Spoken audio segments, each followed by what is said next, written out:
It's safe to say that being in a rock band isn't all private jets and roaring crowds.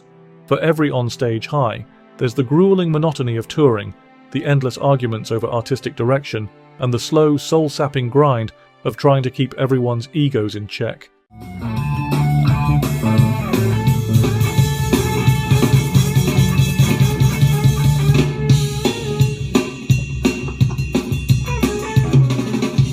That's going to be cover of Modern Drummer magazine is going to be devoted to that drum fill. It's amazing that you could play that drum fill in 9 beats. Right? It's fantastic. Just because you get lost, just because it's a little confusing for the bass playing element. And then there's the occasional threat of being clobbered with a guitar by your lead guitarist. Few stories sum up the glorious chaos of 1960s rock and roll quite like Jeff Beck's infamous walkout from the Yardbirds. It was messy, dramatic, and utterly spectacular, exactly as you'd expect from one of the most singular talents to ever pick up an electric guitar. Jeff Beck's time with the Yardbirds always felt like an uneasy alliance. The band, already a revolving door of young guitarists with staggering levels of talent, was at a turning point when Beck joined. Eric Clapton had recently departed in a huff, muttering something about the band abandoning blues purity in favour of chart hits. Clapton, ever the blues loyalist, I'm so tired of moving, would have rather died than play a pop song like For Your Love. Clapton came in and he was like a step further on in a way in terms of personality, and he was very conscientious on what he did. He was very, very keen to play the blues, and he would practice, day after day, playing blues solos that he heard and, copying them and starting there and then doing his own. So when the band's management inevitably veered in that direction, he left them to it. Eric thought it was too far away from the blues to consider even. And then he also had some other issues with the band, and he didn't really see eye to eye with a lot of the guys. So. In came Beck, who was, let's face it, the opposite of a purist. Clapton's guitar playing was restrained, steeped in tradition, and, dare I say it,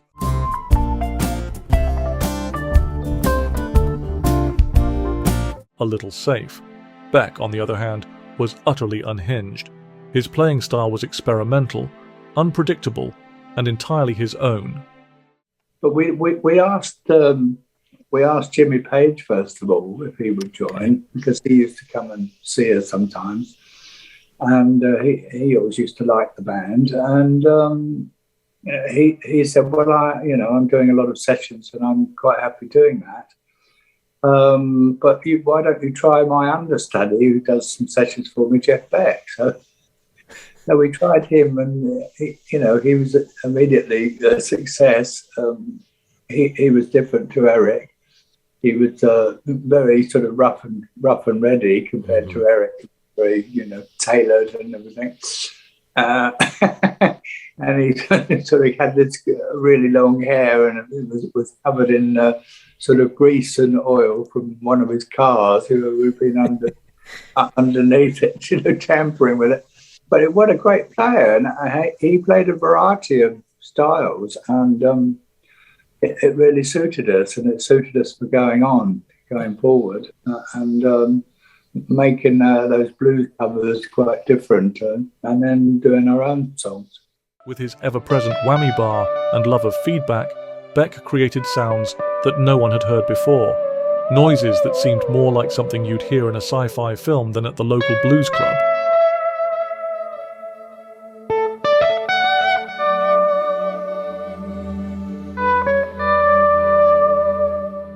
Where Clapton worshipped the likes of Robert Johnson and B.B. King, Beck seemed like he was trying to create a completely new language. He didn't want to follow in anyone's footsteps. He wanted to obliterate the map entirely. The Yardbirds were, for a brief moment, the perfect vehicle for his innovations. The band was a curious beast, somewhere between blues, rock and pop, with a sprinkling of avant-garde experimentation thrown in for good measure. They were eclectic, restless, and often brilliant. Sweet little woman, get along. I know we get along. Sweet little woman, get along.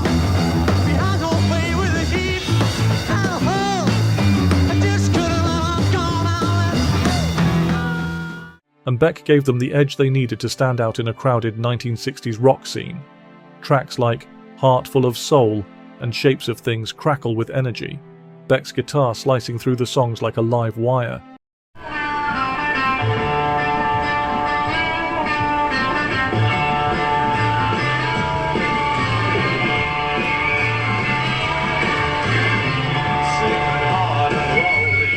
Yardbirds a lot. I like that Heart of the Soul. And the sitar-like playing of Jeff's. He's such a distinctive player. He didn't follow anyone else really. Just completely out there on his own. They had a sitar player in the studio, and he was thinking in sort of 13 1/4 times, and they said, no, it's 4/4. Down, down, down, down. And I said, it's sort of like this. And I got the octave, the G octave, and then played. And I said, why the hell we got him here? I can play that.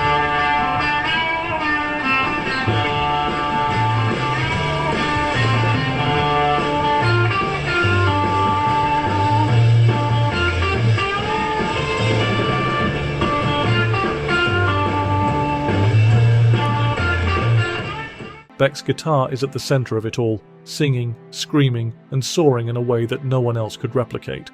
But for all his brilliance, Beck was never going to be the sort of guitarist who quietly slotted into a band dynamic.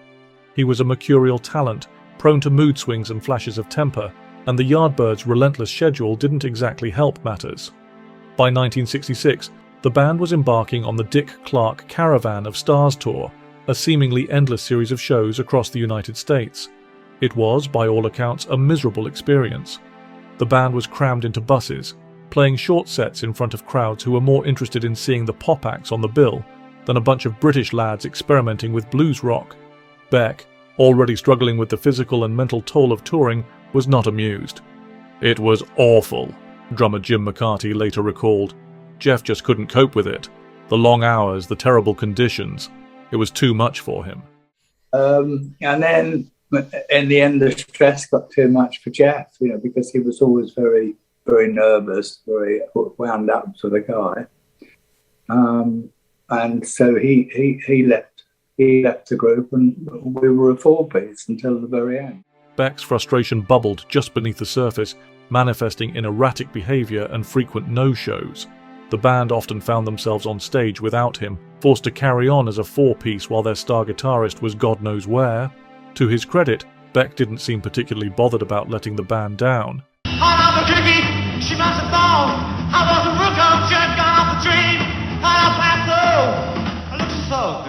He was miserable, and when Jeff Beck was miserable, everyone knew about it. The boiling point came in spectacular fashion. In one of rock and roll's most infamous dressing room altercations, Beck and vocalist Keith Relf got into a blazing row during the tour. The exact details of the argument are murky, but what followed has become the stuff of legend. According to Jimmy Page, who had joined the band as a bassist and later transitioned to second guitarist,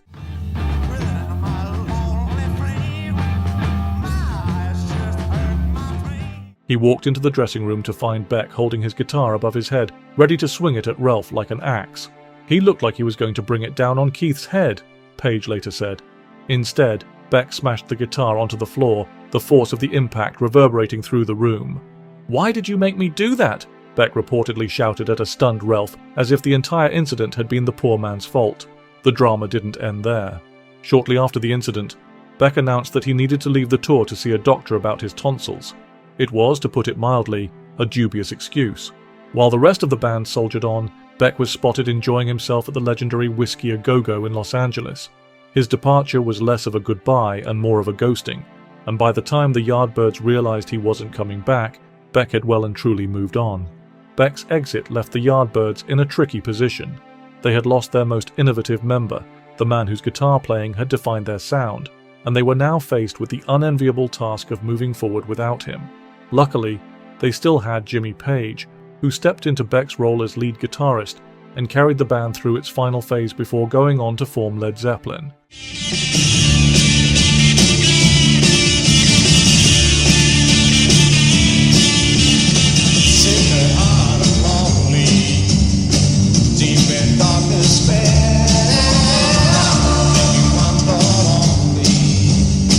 Where is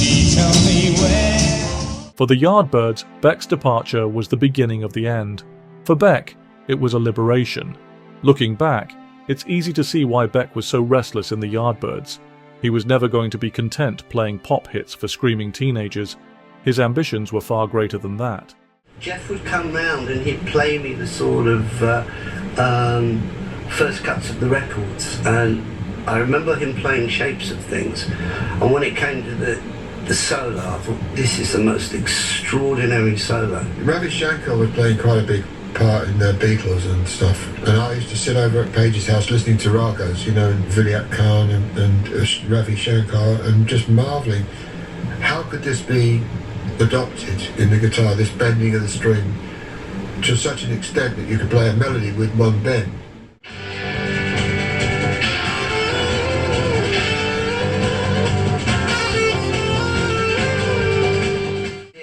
In the Yardbirds was paramount importance to guitar-based groups because he had an incredible ear and he set an amazing standard, and also that his technique was extraordinary as well. And I must say, when I heard that, I really understood what Jeff was really capable of. After leaving the band, he formed the Jeff Beck Group, a powerhouse ensemble featuring a young Rod Stewart on vocals and Ron Wood on bass. Their first album, Truth, was a groundbreaking record that laid the foundation for heavy metal and hard rock. Beck's playing was as innovative as ever. Veering between delicate, melodic passages, it was the sound of an artist finally free to follow his own path. You can't hear anything through your cans? Your guitar's too loud. Here we go. Come on, listen, Jeff. I'm walking up on morning such as this, and thought exactly the same as I'm thinking now. Every night for a year I've slept alone. My cold damn room looks worse than me. And what a path it was. Over the decades, Beck carved out a career that defied categorization, moving effortlessly between rock, jazz fusion, and even classical music. He was the guitarist's guitarist, revered by his peers, and admired by fans for his technical brilliance and fearless creativity. Yet for all his accolades and achievements, he never lost the fiery, unpredictable edge that made him so compelling in the first place.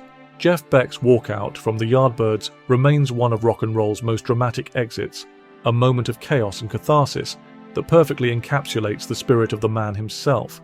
He was a force of nature, a maverick who refused to be boxed in or tied down, and when he smashed that guitar in that dressing room, he wasn't just making a statement, he was setting himself free. It wasn't pretty, and it certainly wasn't polite, but then again, neither was Jeff Beck, and thank God for that.